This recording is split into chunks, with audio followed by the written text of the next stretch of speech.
오늘 가정의 달을 맞이해서 가족 간에 서로 이해하고 배려하고 사랑하는 마음을 가지고 하나님이 기뻐하시는 행복한 가정을 이루시길 주님의 이름으로 축복합니다.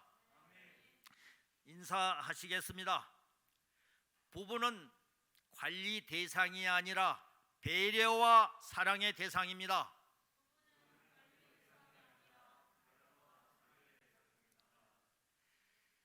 배우자를 배워야 합니다.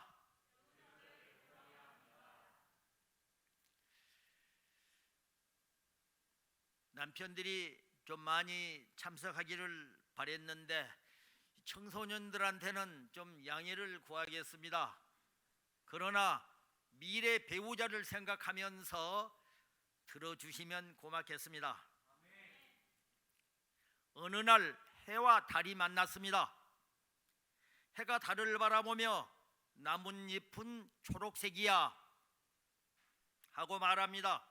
그러자 달은 나뭇잎이 은빛이라고 우겼습니다. 이번엔 달이 먼저 말합니다. 사람들은 늘 잠만 자는 잠꾸러기야. 그러자 해가 달에게 잘못 알고 있다고 하며 대답합니다.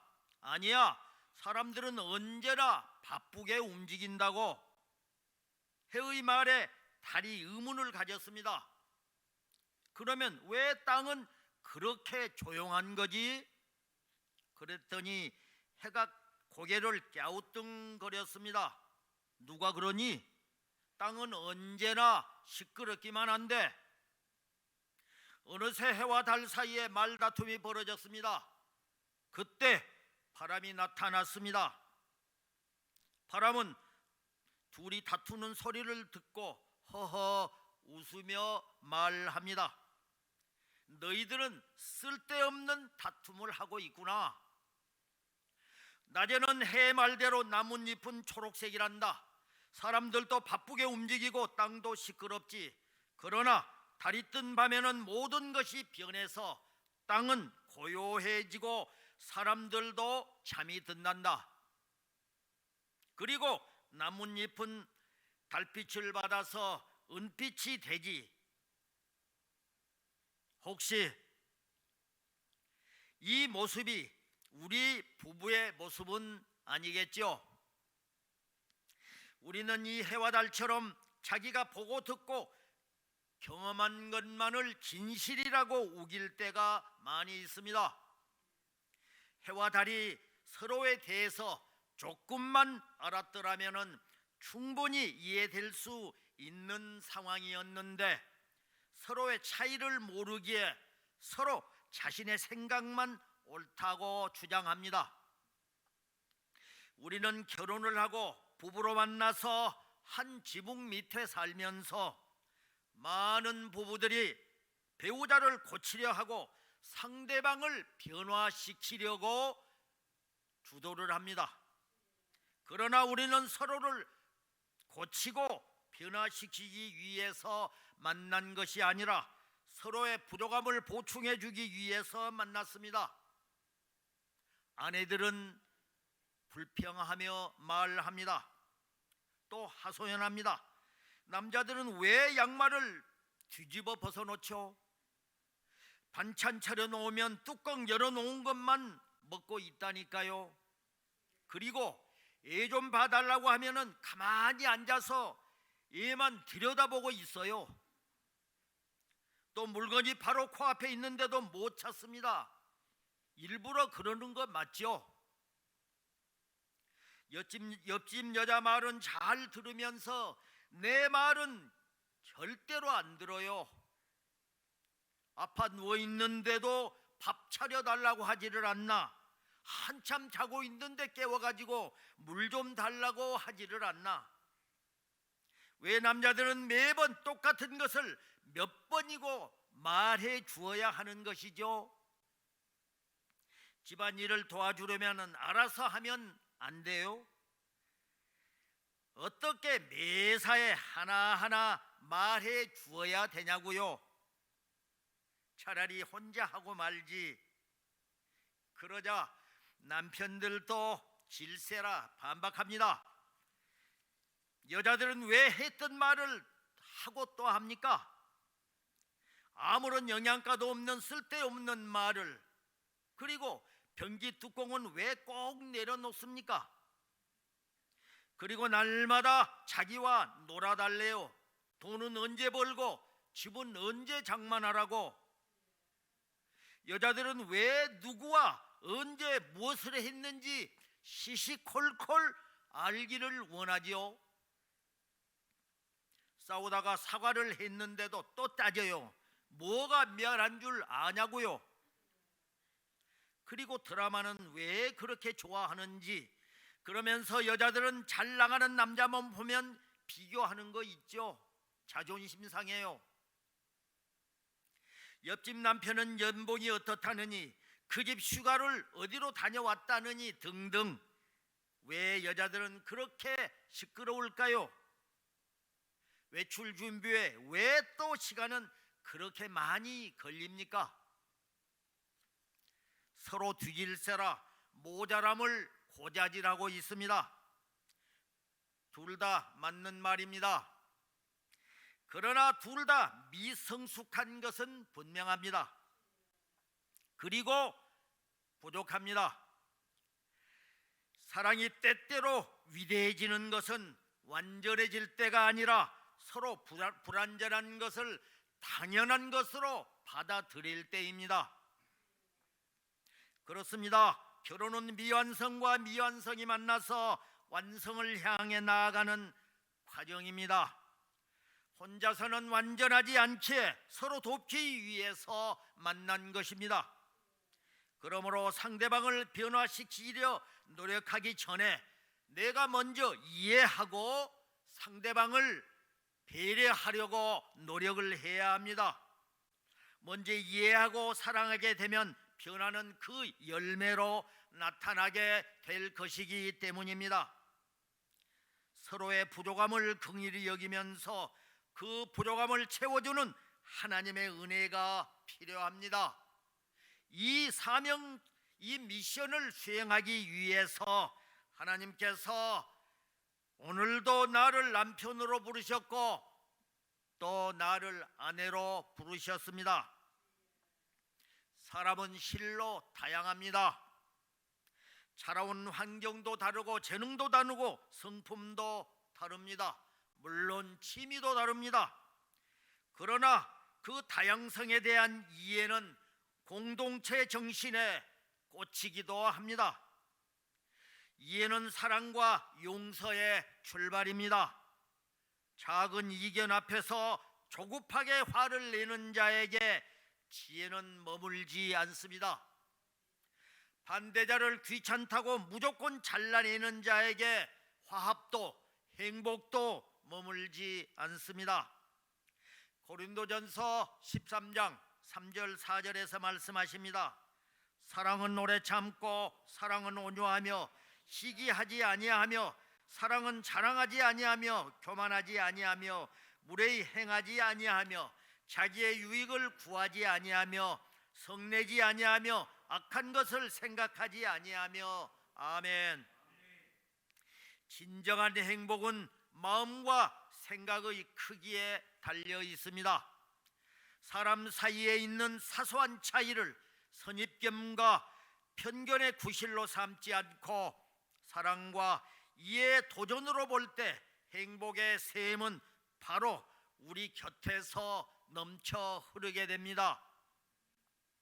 남자와 여자는 화성과 금성의 거리만큼 멀다고 합니다. 그러므로 서로의 차이에 대해서 배우고 알아야 합니다. 남성은 시각적인 자극에 민감하다면 여성은 청각과 촉각에 매우 민감합니다. 남성은 여성의 매력적인 외모에 집착하면서도 살림도 잘하기를 바랍니다. 또 남성들은 아내가 내조를 잘해주기를 바라고 아내에게 칭찬받고 인정받는 것을 매우 좋아합니다. 반면에 여성들은 배우자가 애정 표현을 자주 해주고 대화에 성실하기를 바라고 있습니다. 또한 남편이 돈을 잘 벌면서도 자녀와 많은 시간을 보내주기를 원합니다. 남성은 사실과 정보 전달에 집착하는 반면에 여성은 말하는 과정과 그 분위기를 중요시합니다. 베드로전서 3장 7절에서 말씀하십니다. 남편들아, 이와 같이 지식을 따라 너희 아내와 동거하고 그를 더 연약한 그릇이요 그 또 생명의 은혜를 함께 이어받을 자로 귀히 여기라. 이는 너희 기도가 막히지 아니하게 하려 함이니라. 아멘. 여기 금혼식을 맞이한 한 노 부부가 일과 친척들과 함께 축하연을 치르면서 바쁜 하루를 보내다가 늦은 저녁을 먹게 되었습니다. 식탁에 마주 앉은 남편이 빵에 귀퉁이를 잘라서 먼저 아내에게 대접했습니다. 그러자 그 아내가 버럭 화를 내면서 작심한 듯 그동안에 쌓인 불만을 털어놓습니다. 지난 50년 동안 그 맛없는 빵 가장자리만 잘라주더니 결혼 50전이 되는 오늘마저 그걸 또 먹으라고요? 안 먹을 거예요. 평생 빵 찌꺼기만 먹고 산 나는 정말 지지리도 복 없는 여자야. 그러자 깜짝 놀란 남편이 말합니다. 아니, 그것을 안 좋아했구나. 난 노릇하게 잘 구워진 이 빵 가장자리를 제일 좋아하거든. 그래서 우리 어머님이 빵을 새로 구울 때면은 언제나 그 부분을 내게 주셨지. 그런데 결혼해서는 사랑하는 당신께 양보한 것인데 그게 그렇게 싫다면은 왜 지금까지 한 번도 싫다고 안 했어? 난 당신도 나같이 좋아하는 줄 알고 있었잖아. 부부라는 인연의 끈으로 50평생을 살면서도 서로 무엇을 좋아하는지 무엇을 싫어하는지도 모르면서 또 싫은 것을 싫다고 표현도 못하고 사는 이 부부의 모습, 혹시 우리 부부의 모습은 아닌지요? 평생 빵 찌꺼기나 먹고 살았다고 생각하는 아내, 과연 50년 동안 행복했을까요? 평생 아내가 싫어하는 것을 주면서도 행복했을 것이라고 착각하고 살았던 남편은 과연 행복했을까요? 사랑의 달이요, 가정의 달 5월 셋째 주를 지나고 있습니다. 이제 이틀 후면은 5월 21일이 둘이 하나 된다는 부부의 날이기도 합니다. 12달이 다 소중하지만은 특별히 5월을 가정의 달로 정한 것은 가정의 소중함을 다시 한번 일깨울 뿐만 아니라 부부가 서로를 배우고 더 알아가려고 애쓰고 노력하라는 뜻이 담겨 있습니다. 그러니까 부부간에 서로 다른 욕구가 무엇인지, 애착의 욕구가 무엇인지를 배우고 공부해야 합니다. 배우자를 배우면은 가정이 바뀝니다. 세상이 바뀌고 내 삶이 바뀝니다. 행복한 가정은 배워서 서로가 서로를 잘 아는 데 있습니다. 그리고 관심을 기울이면서 서로 이해하고 배려하고 양보하면서 사랑해야 합니다. 행복하시기 원하십니까? 서로를 배워가십시오.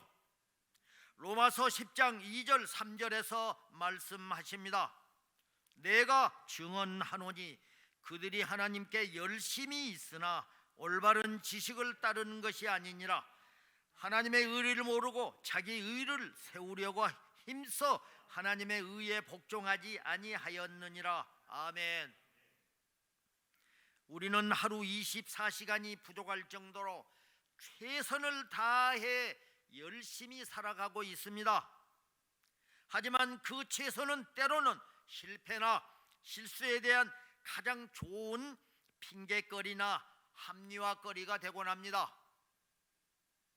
그러니까 부부간에 서로 사랑하고 행복하게 해주겠다고 말은 하면서도 나 중심의 최선, 상대를 보지 못하고 이해하지 못하고 상대를 배려하지 못하는 나름의 최선은 시간이 갈수록 불행을 자초하고 만다는 것입니다. 그러니까 사랑하는 아내가 사랑하는 남편이 무엇을 좋아하고 무엇을 싫어하는지 관찰하고 배우고 연구하면서 지식을 따라 동거함으로 이해하고 배려하고 공감하고 사랑할 때 행복한 부부가 되고 행복한 가정을 이룰 수가 있습니다. 할렐루야. 많은 목회자들과 신학자들이 닮기를 원하면서 총신대에서도 또 일반 성도들에게도 가장 존경을 받는 한 분 중에 한 목사님이 계셨습니다. 딸을 가진 이 목사님은 평생을 저술과 신학 교육에 정진하면서 40여 년의 연구와 집필 끝에 신구약 66권의 주석을 완성하기도 하시었습니다. 그는 한국 교단의 부수신학, 특히 칼빈 주석의 신학을 정착시키는데 커다란 이정표를 세우신 분이기도 합니다. 그분이 바로 박윤선 목사님이십니다. 그런데 그의 친딸인 박혜란 목사님이 목사님의 딸이라는 책에서 밝힌 그 박 목사님의 가정 이야기는 참으로 충격적이고 너무도 아픔이었습니다. 책에서 딸 박 목사님은 우리 아버지는 가난한 신학생을 물심양면으로 돕고 교계에 헌신해온 반면 가정과 자녀에게는 무관심했고 아내와 관계에서도 애착이 없었고 심지어 자녀 앞에서 폭력도 마다하지 않았다고 합니다. 이런 아버지를 보고 자란 딸의 마음에는 치명적인 상처가 남아있다고 책에서 고백하고 있습니다. 그렇습니다. 하나님이 허락하신 가정과 가족, 배우자와 자녀와의 행복한 관계는 그 어떤 교리보다도 그 어떤 업적보다도 더 중요합니다. 그러니까 교리보다 중요한 것은 관계이며 업적보다 중요한 것이 사람이요 가족이라는 것입니다. 신학자로서 성공하는 것도 중요하지만 남편으로 성공하는 것은 더 중요하다는 말씀입니다. 남자로서 세상에 인정받으며 성공하는 것도 중요하지만 아버지로서 남편으로서 성공하는 것은 더 중요합니다. 에베소서 5장 25절에서 말씀하십니다. 남편들아 아내 사랑하기를 그리스도께서 교회를 사랑하시고 그 교회를 위하여 자신을 주심같이 하라. 아멘.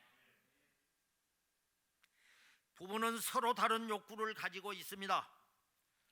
케빈 리번의 부부 심리학 길을 묻다에서 남편은 존경받고 싶은 욕구와 필요한 존재라는 것을 인정받고 싶은 욕구, 또 성적 욕구감을 누리고 싶은 욕구가 있는 반면에 아내는 애정에 대한 욕구와 숨김없이 솔직하게 대화하는 소통의 욕구, 가족에 대한 헌신의 욕구가 있다고 주장을 하고 있습니다. 이같이 서로 다른 욕구가 있기에 내 아내가 어떤 욕구가 있는지, 어떤 욕구가 채워지지 않아서 불만인지를 알아야 합니다. 그리고 배워가야 합니다.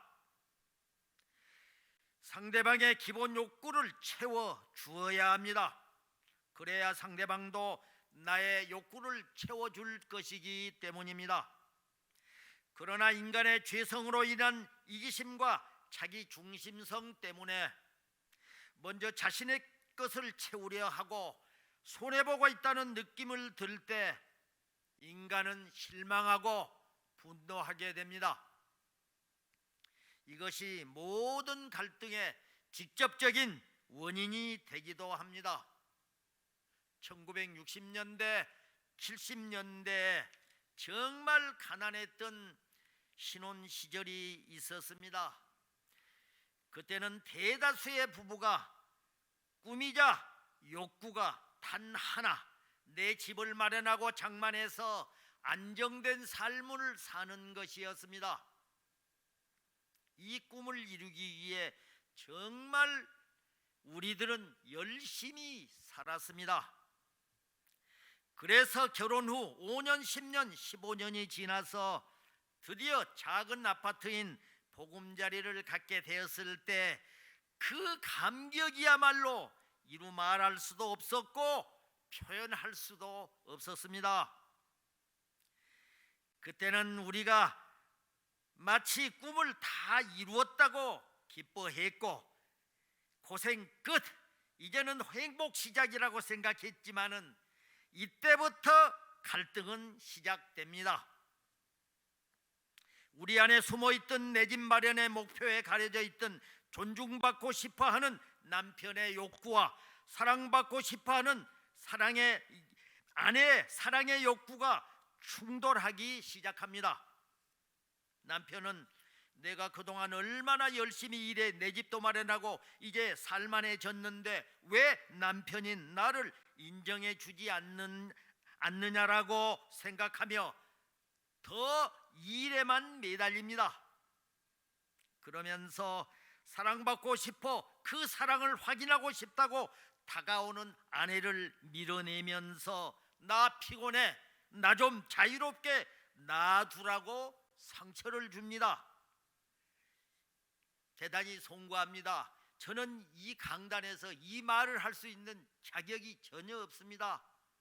하나님의 은혜로 어떻게 나중에 신학 공부를 하고 또 심리상담학 부부치유학 공부를 하고 철이 들게 해가지고 하나님의 은혜로 제가 감히 말씀을 드립니다. 양해해 주시기 바랍니다. 그렇습니다. 부부는 마주 앉아 서로의 욕구를 솔직히 이야기하고 대화를 많이 해야 합니다. 배우자의 욕구를 배우십시오.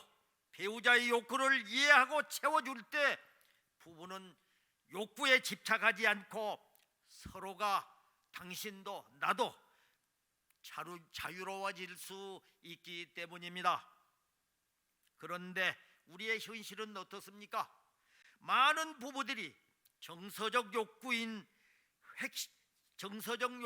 핵심인 애착의 욕구를 서로에게 어떻게 채워야 하는지 모르는 채 문제를 안고 그냥 그렇게 살아왔고 지금도 그렇게 살아가는 부부들이 많이 있다는 것입니다. 그도 그럴 것이 우리는 지금까지 살아오면서 누가 이런 문제에 대해서 가르쳐준 일도 없고 배울 것도 배우지도 못했기 때문입니다. 그러면서 나는 최선을 다하고 있다고 착각하고 살고 있습니다. 마치 남편은 열심히 돈만 벌어다 주면 되는 줄 알고 아내는 밥 해주고 아이 잘 키우고 집안 살림만 잘하면 되는 줄 알고 살아왔다는 것입니다. 지금도 그렇게 살고 계신 분들이 있습니다. 그런데 우리가 꼭 알아야 할 것이 있습니다. 부부로서 행복한 삶을 살기 위해서는 정서적 욕구를 충족시켜 주어야 합니다. 이 정서적 욕구는 언어를 통해서, 대화를 통해서, 말을 통해서 충족시킬 수 있습니다. 예컨대 남편이 퇴근하고 집에 돌아와 와서는 여보, 오늘도 집안일 하느라 정말 수고 많이 했습니다. 애들 돌보느라 고생 많았지요. 그런데 당신 오늘은 더 아름다워 보입니다. 여보, 우리는 참 천생연분이야. 근데 이 말이, 이 상황이 잘 안 맞을 수 있습니다. 그런데 이 말을 상황에 따라서 적당하게 잘 구사하라는 겁니다. 내가 지금까지 가장 잘한 것은 당신을 아내로 만난 일이야. 당신은 참으로 아름다운 여자야. 그동안 무척 보고 싶었어. 여보, 미안해. 여보, 내가 잘못했어. 고마워. 사랑해. 당신 참 잘했구나. 그동안 고생 많았어. 당신 생각은 어때? 등등.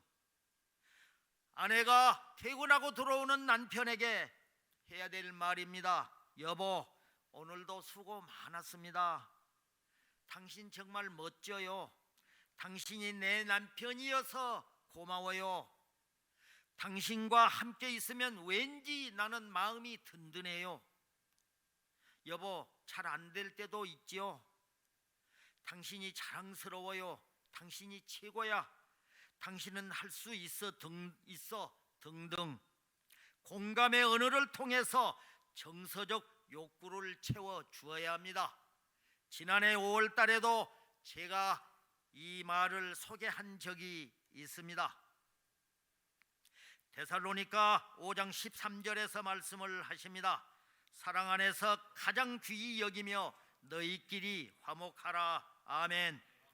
그렇습니다. 부부는 여전히 행복을 위해 공사 중입니다. 부부는 죽을 때까지 서로가 배우고 노력하는 것입니다. 할렐루야. 오늘 본문 말씀은 하나님께서 만드신 맨 처음 가정인 아담과 이브의 가정을 통해 우리의 아름다운 가정과 행복을 지키는 비결에 대해서 말씀하십니다. 첫째, 맨 처음 가정은 돕는 배필의 가정이었습니다. 본문 창세기 2장 18절을 읽겠습니다. 여호와 하나님이 이르시되 사람이 혼자 사는 것이 좋지 아니하니 내가 그를 위하여 돕는 배필을 지으리라 하시니라. 아멘. 하나님은 돕는 배필로서 하와를 지었습니다. 여기에는 가정 제도를 만드신 하나님의 근본적인 의도가 숨어 있습니다. 돕는 배필이라고 하니까 쉽게 생각해서 남자는 위에 있고 여자는 남자를 돕는 낮은 위치에 있는 것으로 생각하기 쉽습니다. 아닙니다. 그러나 가정의 구성원들, 특히 남편과 아내 사이에 성서적 차원에서의 우열은 전혀 없습니다. 지위의 고하도 없습니다. 남편과 아내는 대등한 존재입니다. 여기서 돕는다는 뜻은 여자가 남자만을 돕는다는 뜻이 아니라 남자도 여자를 돕는다는 뜻이 포함되어 있습니다. 그러니까 남자와 여자는 대등한 차원에서의 협력관계로서 바늘과 실의 관계로 비유할 수가 있습니다. 바늘만 가지고는 아무런 소용이 없습니다. 실만 가지고도 아무런 가치가 없습니다. 그러나 바늘과 실이 만날 때 그때는 찢어진 것을 꿰매고 갈라진 것을 만나게 하고 헤어진 것을 이을 수 있는 그 사명을 하게 됩니다. 각자 따로 살 때는 아무런 가치가 없지만은 서로 만날 때 최고의 가치를 창조하는 관계, 그것이 바로 돕는 배필, 곧 우리 부부의 관계입니다. 할렐루야. 둘째, 맨 처음 가정은 보호하는 책임에 있는 가정이었습니다. 본문 21절 22절을 읽겠습니다. 여호와 하나님이 아담을 깊이 잠들게 하시니 잠들매 그가 그 갈빗대 하나를 취하고 살로 대신 채우시고 여호와 하나님이 아담에게서 취하신 그 갈빗대로 여자를 만드시고 그를 아담에게로 이끌어 오시니. 아멘. 하나님께서 하와를 만드신 방법이 참으로 독특합니다. 아담은 흙으로 직접 빚어 만드셨는데 하와는 아담을 재료로 사용을 해가지고 갈비뼈를 취해 만드셨습니다. 왜 갈비뼈일까요? 갈비뼈는 바로 심장을 보호하는 뼈입니다. 심장은 장기 중에 가장 중요한 생명의 본부입니다. 그러므로 여자를 남자의 갈비뼈로 만든 이유는 남자를 심장처럼 보호하고 아껴 주어야 한다는 것입니다. 또 남자도 여자를 자기 심장을 보호하듯 그렇게 지켜주고 보호해야 한다는 뜻입니다. 서로 지켜주고 서로 보호해주고 서로 아껴 주어야 하는 관계, 그것이 바로 가정 곧 부부의 창조 신학적 관계입니다. 여자는 남자의 힘에 도움이 필요합니다. 또 남자는 여자의 사랑과 힘이 필요합니다. 만일 서로가 상대방에게 사랑과 보호의 갈비뼈 되기를 거부할 때 그 가정과 개인의 심장은 보호받지 못하고 깨어져 나가 버릴 수밖에 없습니다. 우리 모두는 각 가정에서 서로의 보호막이 되어주고 위로가 되어주고 갈비뼈가 되어서 하나님 나라를 누리는 임마누엘 함께하는 축복의 가정이 되길 주님의 이름으로 축복합니다. 할렐루야. 셋째로, 맨 처음 가정은 서로에게 최고의 존재라는 의식을 가졌습니다. 본문인 23절을 읽겠습니다. 아담이 이르되 이는 내 뼈 중에 뼈요 살 중에 살이라. 이것을 남자에게서 취하였은즉 여자라 부르리라 하니라. 아멘. 그냥 뼈가 아니라 뼈 중에 뼈요, 그냥 살이 아니라 살 중에 살입니다. 이것은 부부는 서로에게 있어서 최고의 가치요 최상의 존재라는 것입니다. 그러니까 부부는 서로의 가치를 높이 평가하고 서로 존중하고 존경해야 한다는 메시지를 담고 있는 하나님의 말씀입니다. 그렇습니다. 부부만큼 서로에게 중요한 요소는 없습니다. 있으면 좋고 없어도 그만인 존재가 아닙니다. 당신 없으면 나도 없어지는 것이 부부요 가정입니다. 그래서 뼈 중에 뼈요 살 중에 살입니다.